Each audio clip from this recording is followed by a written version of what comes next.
Welcome to Pivot Parenting, where we help parents of teens overcome regret and disappointment to find peace and connection in every situation. I'm Heather Frazier, your parenting expert. Journey with me to discover effective parenting tips, improve family relationships, and build a brighter future for your kids. Buckle up, things are about to get better. Hey, welcome to today's episode. I'm excited that you are here. I have a good friend, colleague here with me today that I know you're going to love. I have participated in several of her summits, and she is so wise. And we're talking about something that has been on my mind a lot lately. But before we dive into that, I want you to meet Marielle Melling. She helps parents create extraordinary relationships with their kids, ourselves, and others in a very disconnected world. She teaches a holistic, research-backed, and life-tested approach to strong relationships that last, including a healthy dose of fun. She is a fun person. With a degree in health education and years of studying, writing, and coaching about parenting, Marielle's genuine warmth and teaching style hit home. She's the founder of Extraordinary Family Relationships and the Mom Spot membership. Marielle is also the author of Peace Amidst the Mayhem and the But book. And she teaches the but concept. It's not B-U-T-T, it's B-U-T concept in our episode today. You're going to love it. This mom of five is on a mission to bring more health, peace, and joy to the world, one family relationship at a time, as am I. This is why I know you're going to love her message. All of her stuff is in the show notes as well. So if you're driving or anything, you don't need to write anything down. We've got her contact info in the show notes, but here is our interview. Welcome to today's episode, my friends. I have Marielle Melling with me today, and she goes way back to almost my coaching beginnings. We've known each other a long time. She is an expert in this field as well, and I'm really excited to introduce you to her if you haven't met her through one of the summits that I've participated in that she hosts. Marielle, welcome. Thank you. I'm excited to be here. Okay, we're talking about something really important today, and I just have to say this. I did a post the other day. I finally figured out how to do like the green screen so I can talk about the clip behind me. And it was a post about how moms that nag have more successful children. And I just had to put in my 2 cents about how they might be more driven, but they also are more anxious, more unhappy, more set up to people please and self-abandon, all the bad things. Yeah. And that is what we're going to talk about today. Yes. Where should we dive in first? Yes. Well, should we define what nagging is? Like, Please, when yes, we're that's a talking great about place to don't nag, start. do nag, what is nagging? So I usually think of nagging as repeatedly telling your kids what to do. That And what happens to brings you. tone as you repeat? Yeah, right? It gets more and more exasperated. And I think sometimes we nag, it's like preemptive, like they're not doing it, so you're nagging, nagging, nagging. And sometimes we just nag because we think that's the only thing that works, things like that. If you catch yourself nagging, I don't know, do you think it's fun to nag? I don't think it's fun. No, but I think that sometimes I try not to nag, and I feel like I Yeah. usually don't, but sometimes my nervous system is so lit up that I can't help myself. Yeah. And it's almost like a release of energy, Yes. but I'm releasing it toward my child, and it's usually not a good, productive thing. Yeah, exactly. So I kind of like to think as we like, okay, let's like step back and take that big picture of like this nagging conversation is like, number one, is it working? Right. So when you are thinking about how you hope your kids respond in the future to people and how you hope they interact, like when they're in a job, do you want them to be the kind of person that the boss has to ask 25,000 times for them to get a job done? Right. Like, is it Yeah. helping them? Is it actually working to have this nagging be their mode of operation? I don't think so. And the other thing is, like I mentioned, like it's not fun. I remember when I was I don't know how many years ago, lots of years ago though, and I was nagging one of my kids. There was like this one character trait that I just knew was not going to serve them well down the road, and so I was just bringing it up a lot, and maybe Yep. I wasn't as aware at that point, but I do remember just having this like stop dead in my tracks moment and asking myself, if I was my kid right now, would I want to hang out with me? I don't know where that question came from. I think it might have been inspired because the answer was so clearly like, no, I wouldn't want to hang out with me right now. This is not fun. Nobody wants to be like nitpicked and have this same thing brought up over and over and over again. And so if I'm looking at like I want my kids to want to hang out with me. That's Yeah. that's Kind of the important, point. right? That's the point is that we have these mutually beneficial relationships with our kids, and it's totally possible even in the teen years, but so much of it, as we know, is like how much we're showing up as a parent. So when I'm looking at nagging, I think that's the first thing for me is just to get this really clear belief, okay, this isn't working in the way that I want it to. Right? This Yeah. isn't what I want to do. It sounds like there's kind of putting yourself in your kids' shoes. Does Yeah. this serve them right now? Does this make me fun?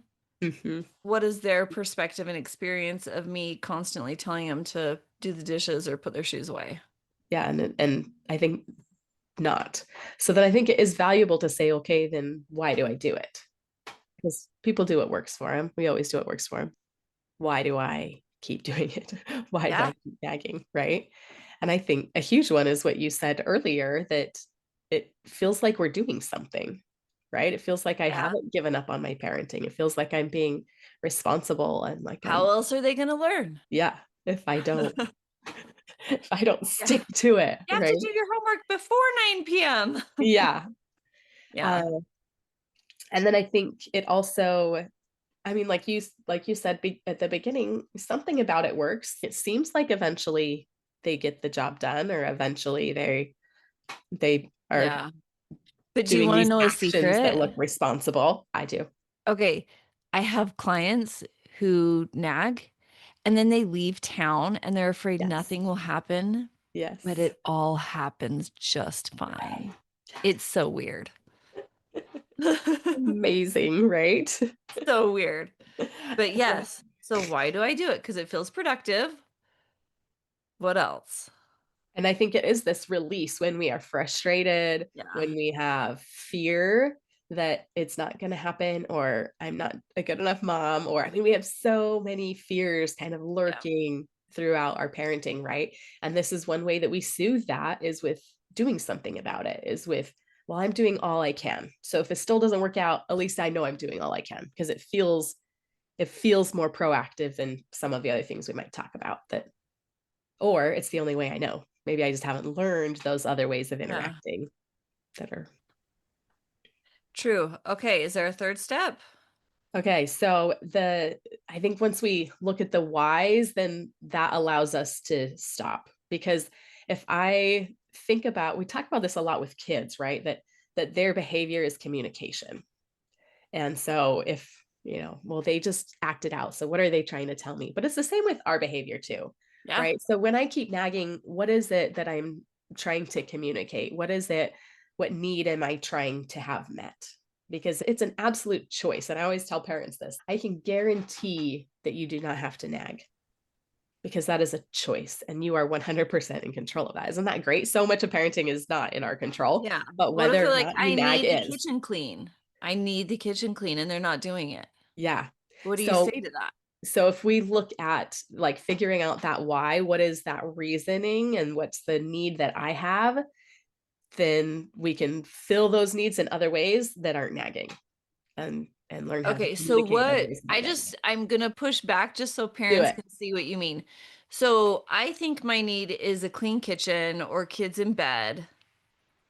The need is not being met by them just like sitting there with their headphones on or playing on the television. So break that down for me so I can see Yeah. what you Yeah. So typically nagging becomes a way of interacting, right? It's a Oh yeah, people pattern. do it without even It's realizing. Yeah, we do it all the time. And it's not something that's like just one thing one Yes, it's time. all over. It's all over the place. So when you're looking at the kitchen, for example, Like, yeah, I do need a clean kitchen. But at the heart of it, if I have this pattern of nagging, what probably is happening is that I have this need to be seen as well, right? I have this need to be supportive, to be respected. We all have that. And it doesn't go away just because you're the adult in the conversation. Okay. And so if your family, particularly your kids who, culture has told us these kids are supposed to naturally respect their elders, respect authority. If it's not coming across as that, now I have this physical need of, yeah, I need a clean kitchen. We need to get out the door. But I also have this internal, like really deep seated need to be seen and respected and appreciated and all of those deep who I am Okay, senses so too. what you're saying is that physical need is really just an emotional need disguised. I think it's both. I'm a Okay. realist. Yeah, I do want my I mean, kitchen we all cleaned like a up. nice clean kitchen. And we do need to get out the door, Mm. right? I really like that. And I've coached people who are so focused on that. And it's always interesting. Usually something comes up from, like you were saying, an emotional need that also isn't being met. Another one that I've seen besides supported and respected is almost like a sense of safety. Like I can't be calm until these things are done. And usually it's because that's how their parent trained them. Yes. Yes. Like you're going to be in trouble. You are not safe until the house is clean or the Mm-hmm. things are done. Mm-hmm. So even like a sense of safety is really tied in with being on time, having a clean house. Yeah. Like these pretty basic, we all agree it's good to, not be super late and Right. not have rodents in our house because we're so messy, but just that innate sense of safety Mm-hmm. as well. Mm-hmm. Or acceptance or belonging or whatever that end gets you. Fitting Being, in and being yeah. part of the tribe. Okay. It's So often, and we'll come back to this because I think this is a valuable strategy down the road, but in the heat of the moment, we're thinking about where do our priorities lie, right? Is that clean kitchen, is getting out the door more important to me than this relationship, than this way of being? And we can have our kids, interact in and contribute in all of these things and have a great relationship. It's not one or the other, but sometimes those seem contradictory, and we have to know where our loyalties lie. We have to know what in my gut and in my heart and in the end of the day parenting, what's more important to me. Is it the way that I yeah, interact with my kids and the relationship that we have, or the end task that's accomplished? which really takes a lot of good self-awareness and Mhm. the skill to self-soothe without that need being met. Yeah. So that you can see your child as a child rather than the thing that's holding you back from getting your emotional need met and Hmm. physical need met, right? Like no, they're the problem, they're not doing it instead of Right. I like need to fix them. maybe they had a fight with their friends and they need to be seen first before they do their dishes Hmm. and just pause, meet their emotional needs. But that's really hard when our emotional needs aren't brought into awareness and Yes. account. Yes, absolutely. And it's part of being the adult in the relationship. Yes. As a child, like, we are dependent. We need somebody else to help us figure those needs out and get those needs met. As an adult, we are primarily responsible for getting those needs met. Not that we do it by ourselves. We're always social creatures, Right. but it's my responsibility to figure out myself and figure out what's going Yeah. on and then Look for context communicate clues. or whatever it is that needs to be met in order to fulfill that need. Yes. I have one daughter that if I look at her wrong when she's hungry, things are not good. Yeah. So oftentimes I'll be like, hey, let's get you a snack. Then I need your dishes done. Yes. And it's like because I know my kids well enough that I can try to read their mood so that Yes. we're all our needs are met. Absolutely. And sometimes we know our kids better than we know ourselves. We're True. we're paying attention to them and we don't get well, why am I so bugged and bothered by this, right? Yeah, that's a great question. Why am I so bugged and bothered by this? And it's not because I want what I want what I want, it's deeper than that, like you were Often saying. is. Yeah. I Yeah. feel so disrespected, I feel unappreciated is a really common one. Hmm. Like, I feel like I'm trapped and my spouse gets to be the good parent and I have to be the police parent because they don't nag, so I have to Oh, I have nag. to. Yes. So I'm the bad one and nobody likes me. So that's an emotional need of just wanting to be appreciated. Yeah. And But sometimes then, that's true. Sometimes you're not appreciated. Sometimes you are the bad guy in I in mean, the kids, we're relationship. all pretty egocentric. Sometimes we grow out of that as adults, sometimes we don't. But yeah, we all are just thinking about ourselves most of the time. Well, I think we try not to as adults, right? Yeah. But Yeah. it's so much easier. And this is when we start to understand behavior more and more. We have so much going on outside of our awareness that's just Yes. pre programmed, scripted in. And it truly is just trying to help us survive, it's trying to help us get our needs met for health and happiness. And the more that we understand that, and the more that we, like we're talking about, understand our own selves, then that becomes conscious, and then we get to make these really intentional decisions. And it's okay to be able, I remember a moment I was on the kitchen floor, Heather, and this is when my kids were little. I'm scrubbing up. It's been one of those days, when you have little kids and it's like, I didn't do anything today. Like, I was working all day and nothing happened. Like, what Yeah. did I even do, right? And the kids were supposed to be asleep, but I could hear them up there. They're like jumping on the beds or something. And I'm like cleaning a kitchen floor and I just started crying. I was like, what? All of a sudden my whole life is just like, this is such a waste. What is going, like, I don't know. I'm just sobbing on the kitchen floor, scrubbing. You And I lose had this yourself. moment of like, what do I care about right now? Why am I crying? What do I care about right now? That was the question I asked myself. What do I care about right now? And I realized I wanted to be appreciated.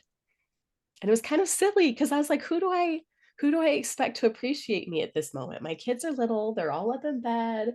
My husband's at work, he's not even here. Who do I expect to pat me on the back right now? And the really beautiful thing when we start to ask ourselves these questions, and a lot of it is just, what do I want right now? What do I care about right now? When we meet that with self-compassion, then we get to say, okay, it's okay that I want to be appreciated. Everybody wants to be appreciated. That's Yeah. fine. I get that. And then we get to ask that next question, which is like, what do I care about more? And that was the really beautiful question for me, because then I got to be really honest. And what I realized was, in my head, I was comparing my life with a friend whose life was very different at that stage. And they were getting these accolades in their career and they were making really Mhm. visible progress and things like that.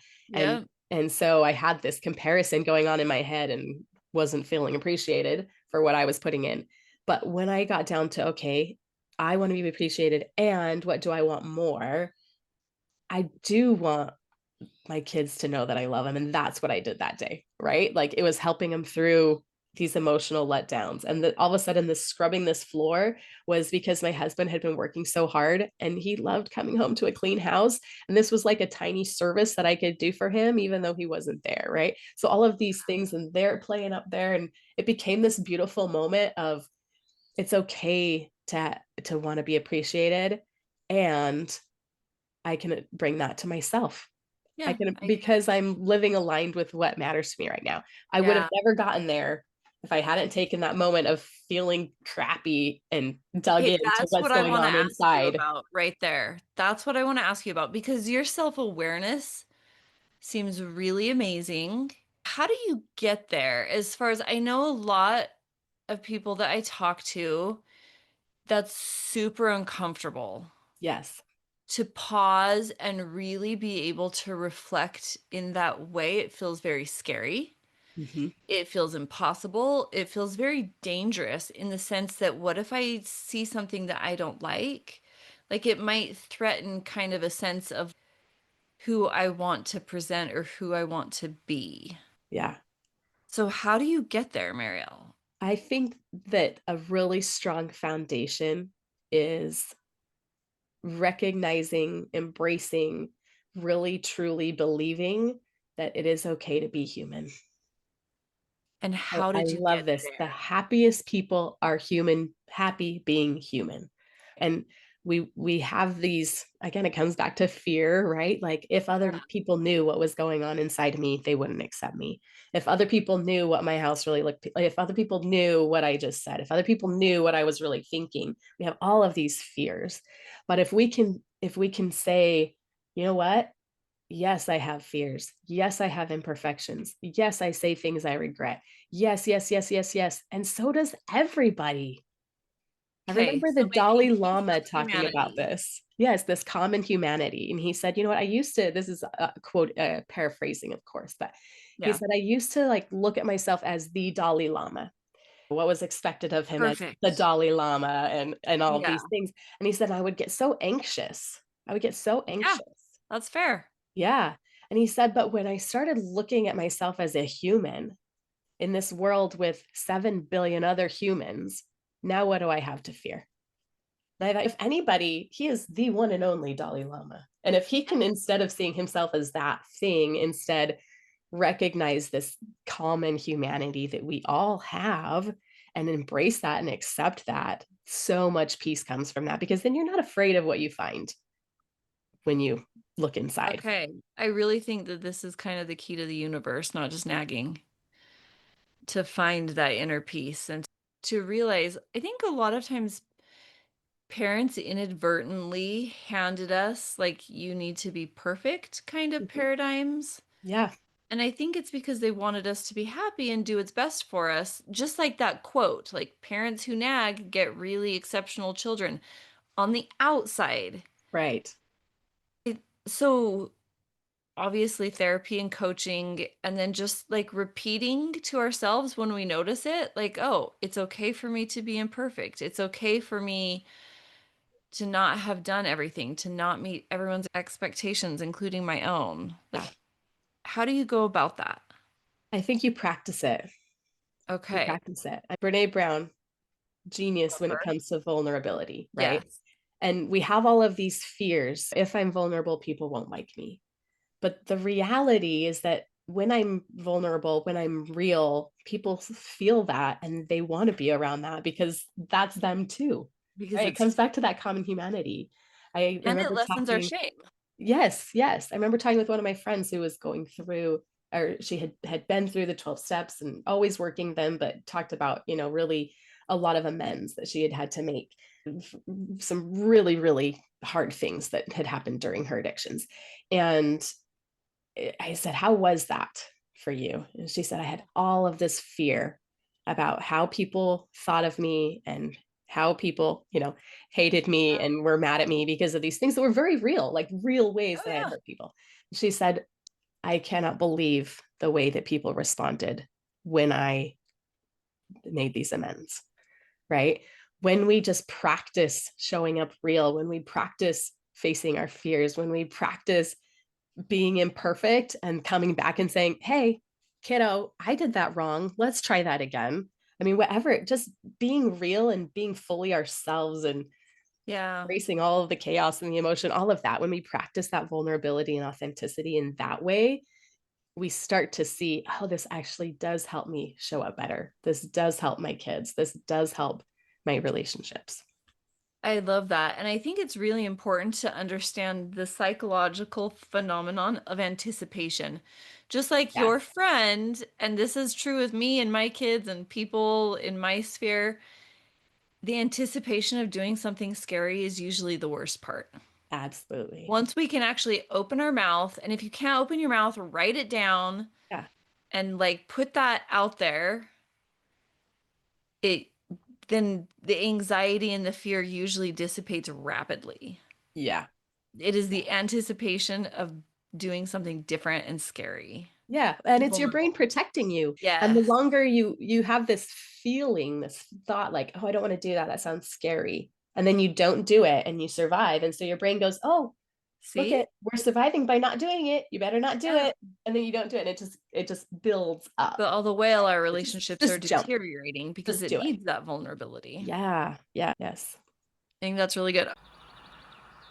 Hi there. I just just want to pause and let you know if you are struggling to make sense of your teen's behaviors, emotions are running wild, and you're looking to turn things around to have the family you dreamed of while rocking them to sleep, I would love to talk to you. I want to give you a special, powerful gift. 30 minutes with me, my friend. You'll walk away with more confidence, clarity, and understanding of what the issue is and your next best step in resolving any situation you bring to me. It's completely free. I love families and want to help yours be wildly happy and successful. Book this call by visiting my website, heatherfraser.com. Remember, Fraser is spelled with a Z-I in the middle. And don't worry, the link is also in the show notes. I look forward to meeting and helping you. Okay, so far I have step 1 is it working? 2 is why do I do it? 3 is what do I need or what need do I need met? Mm-hmm. Then once we've identified that, what's the next step? I think first we figure out how to self-soothe. So you're meeting that own need. I remember at one point going, you know what, I don't want to just pretend to be patient anymore. I want to actually feel patient. Right. Fake it till you make it. Sometimes you don't make it. You do not make Yeah. it. Yeah. Yeah. And you can do that to a point, right? But that we Yeah. don't want that to be the daily mode of No, operation. fake doesn't feel good. It It takes doesn't twice as feel much good. energy to sustain. It doesn't feel good. So in that moment, there is some self-soothing and some self-fulfilling of those needs, whether it's that appreciation, whether it's that stress because I'm trying to get out the door. And I like to use what I call the but mindfulness technique in that moment. And this is my mom always said, but stands for bottom underlying truth. This is just a very simple 3-step process, mindfulness practice that we use in that moment when we're feeling stressed because nobody's listening. First off, feel what we're feeling. Tons of research shows us when we try to suppress our emotions, they just get worse until we ignore them. And then they just cause trouble and havoc and all kinds of problems. So let yourself feel what you're feeling. I'm feeling stressed. I'm feeling mad. I'm feeling frustrated. I'm feeling whatever it is. And the more you practice this, the easier it will get. But you feel that, you name it, and then you find your but, right? I'm feeling frustrated because nobody's listening. But my bottom underlying truth is, and this is what I found on the kitchen floor, my bottom underlying truth is I want to be appreciated, but more than that, I want to be a great mom.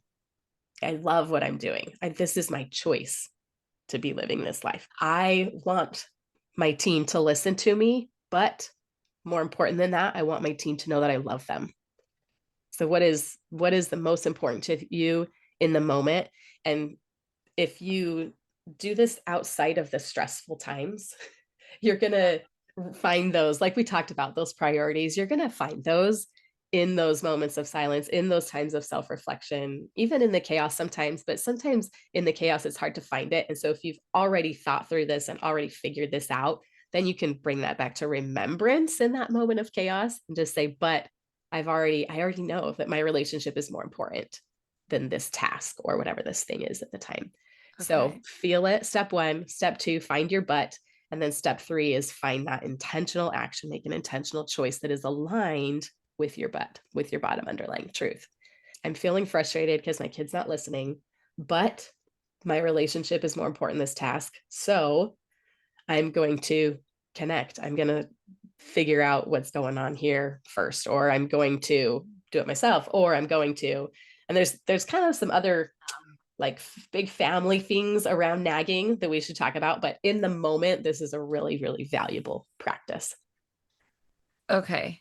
I'm guessing that self-soothing comes up a bunch as we are trying to make the intentional choice and see the underlying truth, like Yep. really being kind to ourselves. And it comes when you let yourself feel what you're feeling and you take some breaths there and you go, it is okay for me to feel frustrated. That is self-soothing. That's telling your brain, thank you for that message, right? Emotion is a message Yeah. from our brain. So when we take that and we say, I feel that, I'm receiving the message, thank you, brain, that's soothing. And this is just like in the moment. So then we can also come back and we can say, okay, look, I've been frustrated a lot about this. We need to switch something up here. Okay.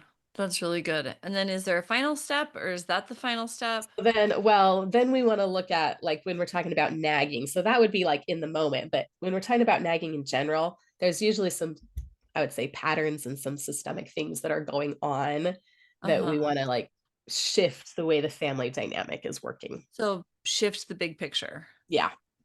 Okay, tell me about that. So overall, the biggest thing that we can look at is, does my kid want this thing also? Right? Okay. Because as a parent, when our kids are little, we control a lot of their world, right? Yeah. And we know this, the older they get, the dynamic is shifting and we control less and less and less and less, as it should be. That is healthy. That is what we want. And we never actually control our kid, right? We control the environment. We control a lot about their schedule and all those kinds of things when they're little. But what we need in order to get buy-in is for our kid to want the thing on their own, right? At any time any behavior is successful is because we have three things. We have the desire to do the thing, we have the skill set to do the thing, and we have appropriate support. So if we're talking about cleaning the kitchen, for example, my kid as a teenager probably has the skill set to clean the kitchen, Sure. right? They've helped enough. Yeah. And if not, then that's where you need to start. You need to side by side do the dishes together and make sure that they actually know what it means to have a clean kitchen and what that Yeah. expectation is and all those kinds of things, right? Do they need some support? Maybe they really are stressed out. Maybe it's something else is going on. And so it's not like physically I can't do this, but mentally I'm whacked out, right? So do we need to support them emotionally before they're ready to do the kitchen? Most often, when it comes to situations of nagging, that kid has zero desire to clean the kitchen on their own, Yeah. right? And so, how do we feed that desire? That's kind of the big question. Okay. So the first thing that comes to mind would be like, you can't have the car keys till the kitchen's clean. Right. Or I'm gonna hold your phone till the kitchen's clean. Is that Right. what you mean? No, because what desire is that? If you can't have the phone till the kitchen's cleaned, what's the desire that that kid is working off of? Not liking you. Well, the desire is to get the car keys, Yes, yes. right? They already have that And desire. mom's the problem because And she's not mom's the giving me what problem I because want, she's so not we don't giving me like what I her. want. Yeah. So Yeah, we've given them zero desire to clean the kitchen. We're just a desire to just not kind of be happy with manipulating one of us. their desires that they already have. Okay, so give me a good example of how do I get my kid to desire to clean the kitchen when they'd rather be playing video games or The be gone? easiest way is to go to your why and connect your why with something that they care about already.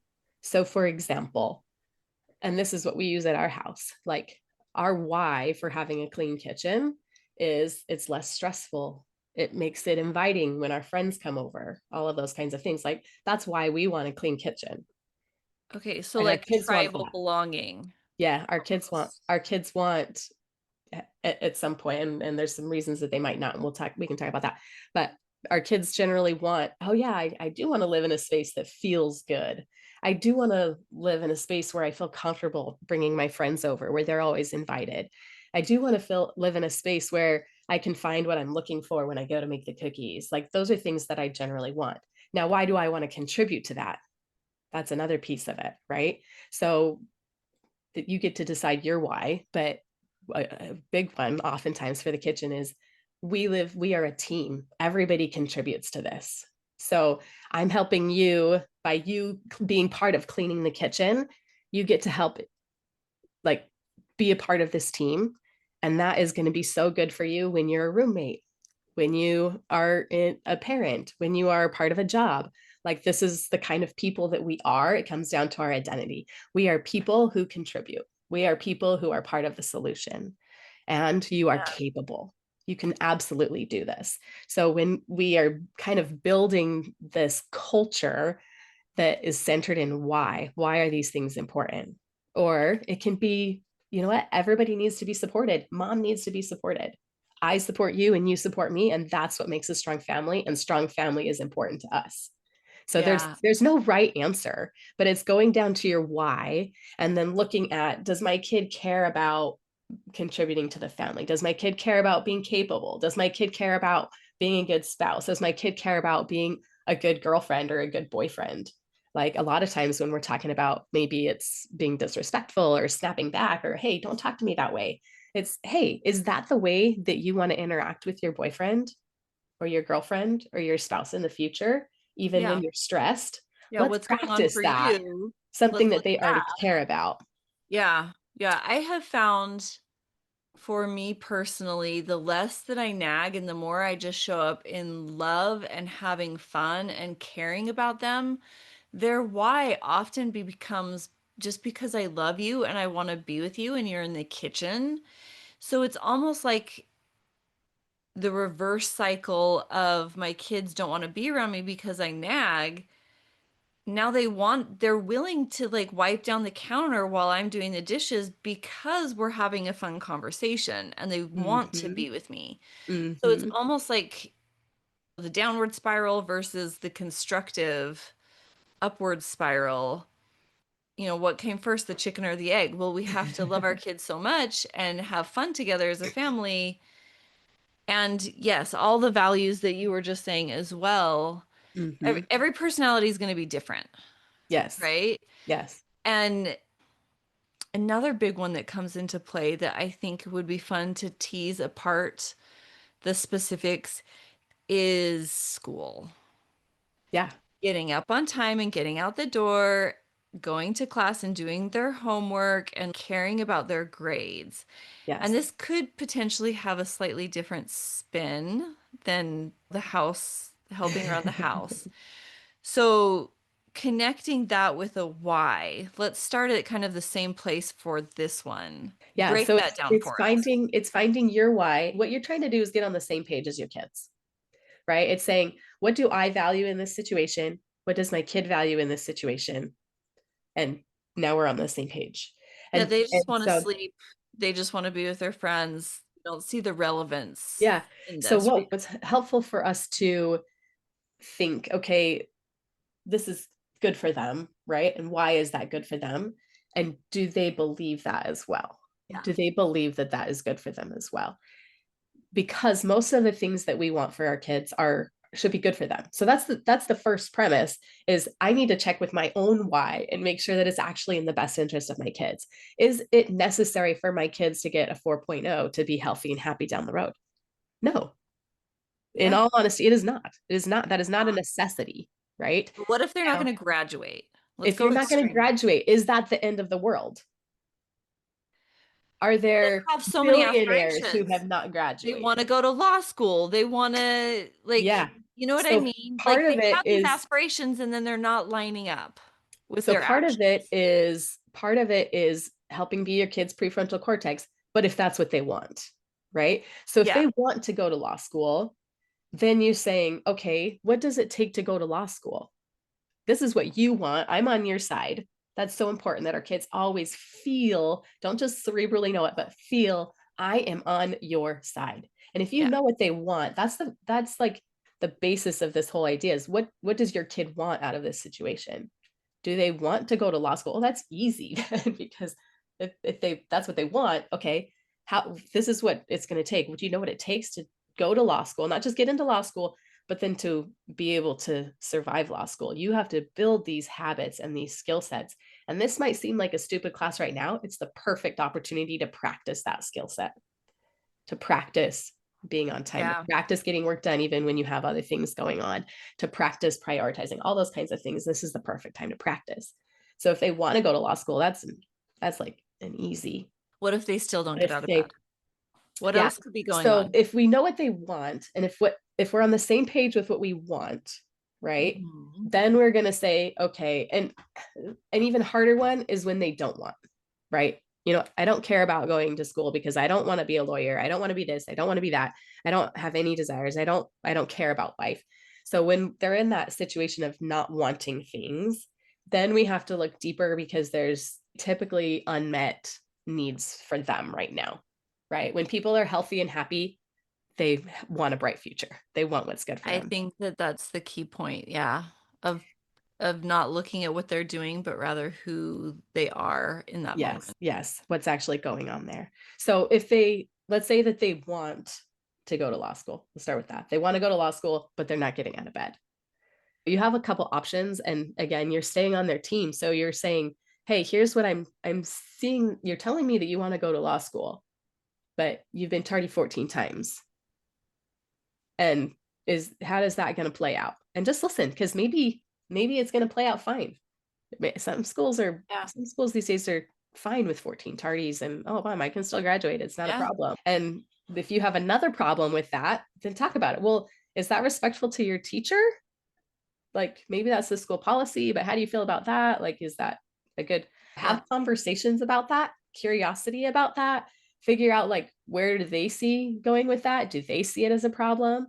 And if they don't see it as a problem and you can let the natural consequences play out, do that. And if they Yeah. do see it as a problem and they're like all the other underslept teenagers in the world, then you get to ask, how can I help you? Do you want me to wake you up in the morning? Do you want me to We get to bed light a earlier. fire under your bum? Do you want me to remind you to get homework done earlier? Do you want me Yeah. to? And now it's not nagging. You're on their side. You're helping. You both feel good about it. And it's an entirely different dynamic. Seeing their underlying issues is huge because we can want something and also feel incapacitated as far as confusion, overwhelm, anxiety, Yeah. stress. Been bouts of like it's winter, so I'm seasonally depressed and we haven't caught on to this yet. And I want law school, but also I can't right now. Yep. Like I can't even get out of bed. Yes. So sometimes their state can trump what is The what want. they want. Yes. Yeah. Yeah. And that's where we get to, like we talked about before, we're the adults. So we get to help Yep. meet those needs and foresee that. And I like to kind of break down these big needs. And there's lots of different ways to think about it. But is my kid getting enough rest? Is my kid well nourished? Does my kid feel like they have purpose? So do they have meaning in their life? Do they feel themselves are capable of making a difference and doing something worthwhile? Is my kid making progress? Humans don't like to feel stuck. Is Yeah. my kid getting enough exercise and the movement that their bodies need? Is my kid feeling connected? So do they have friendships? Do they have connection with me? Do they have a spiritual connection with something bigger than themselves? Does my kid feel safe? Like when those core needs are met, and play is another one, is my kid have this outlet where they just get to relax and be a kid and do Yeah. those things that don't feel so heavy all the time, right? When those core needs are met, they're in a position to do what's best for them and to want what's best for them. And if not, then we get to be really proactive and go, hey, we're not getting enough sleep. We're not finding meaning. We don't have any connection here. Whatever those things are, then we get to recognize that and respond to that and feel that and recognize, it's not about nagging and getting out of bed. It's something deeper that's going on here. Yeah, that's amazing. Okay. We've talked about so many awesome things. Is there anything else that parents need to know around nagging versus buy-in before we wrap up? When you get that big picture perspective, like that big why, you're on the same page, you want the same things, then in the moment, it becomes just choosing to stay on the same side. It's things like, hey, you told me that you wanted this. Let's do that. Right. It's things like when they're not responding, keep it light, keep it playful, keep it, hey, remember me? I'm your mom. Remember how you told me you were going to such and such? It's time to do that. And if you are feeling like you're too stressed out that your tone's going to come off as nagging, let it go for 10 hours or whatever and come back to it and be really honest. Hey, you're becoming an adult. I realize you're not there yet. But when you made that choice, this is how it played. I know you don't want to be that way. So I need you to follow through on what you told me that you were going to do. Those types of things. So you're just choosing in the moment to prioritize that way of being that's going to support your relationship. Because at the bottom of it, and we've kind of been dancing around it this whole time, when our kids are super connected to us, and this does not change during the teen years, right? No. During the teen years, autonomy shifts, independence shifts, the position of making decisions, a lot of things change. And we talk a lot about the separation between parents and teens, it does happen. It needs to happen. They need to feel that urge to go off and be independent. But it Yes. doesn't mean that our relationship suffers. It just shifts, it just changes. There's always still a closeness. And there's always an ability to be respectful of each other and to honor each other and to really love and support each other. And that can stay as long as that's what we're prioritizing. And when we do that, it's like you said, it's this beautiful upward spiral because we do respect each other and honor each other. And, I don't necessarily care about this particular thing, but I'm going to go to support my kid. I don't necessarily care about the kitchen, but my mom does. So I'm going to do that to support her. And these types of behaviors build on each other and it becomes a beautiful dynamic. So if you're stuck in that place of nagging and things aren't going the way that you want, know that you're not alone. Please know that you're not alone. And please know that it's not the end of the world either, that there are all of these places where we can jump in and make a shift and show up a little bit differently. And that those things are going to build on each other to create a really beautiful, beautiful dynamic. I love it. Thank you. Where can listeners find you? Yes, awesome. Thank you. So, I am the founder of Extraordinary Family Relationships, and you can find us online at your EFR for Extraordinary Family Relationships. So, YOUREFR.com. Thank you, Marielle. Yes.